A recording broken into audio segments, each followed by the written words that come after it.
Lisa here. Welcome back to my channel and welcome back to 31 Days of Tarot. Today is day 7. This is a series put out by Ethany every year. It was actually this series, just as a sidebar.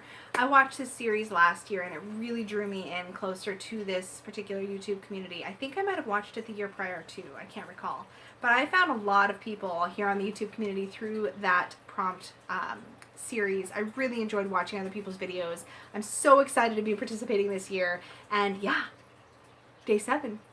This is all about the deck that we worked with the most this year. And I have to admit that when I saw this prompt, I was like, well, what am I going to say? Because I rotate my decks. Anybody who's watched my channel for a bit, you guys know I pick new decks to work with every single week and I review those on my channel. So how was I going to pick one when I worked with them all and not anyone for a longer period of time? And then it hit me, my Rider-Waite Centennial deck. So hopefully the bag didn't spoiler it in the thumbnail image, but my Rider-Waite Smith Centennial deck. I have 2 versions of this deck. I have one in a tin and I have one the subscriber generously sent to me in full size. They're both the Centennial version, but this deck has, oh, why are my levers upside down?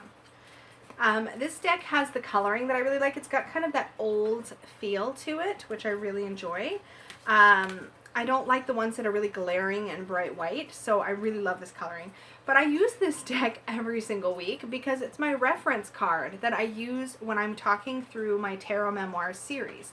So I have actually used this deck technically more days anyways, or more times, I guess, than any other deck in 2018. And it's not necessarily because this was my workhorse go-to deck. In fact, I don't think I did a single reading with this deck all year. But I do use it as a reference. I do use it for study. I do use it when I'm giving examples of cards.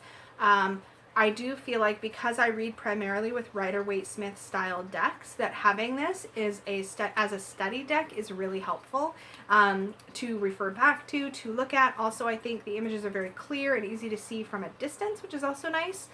Super glad I have this in full size because in the beginning of my Tarot Memoir series, I was holding these little mini cards up to the camera and it was kind of like, funny. But I will link that series, by the way. Tarot Memoirs is a weekly series I do where I talk about a single card and I use some excerpts that I've highlighted from various tarot books and I show a bunch of different examples of that card, and I also share some personal stories or the ways that I think that that card shows up for me in my real life, in my day-to-day life.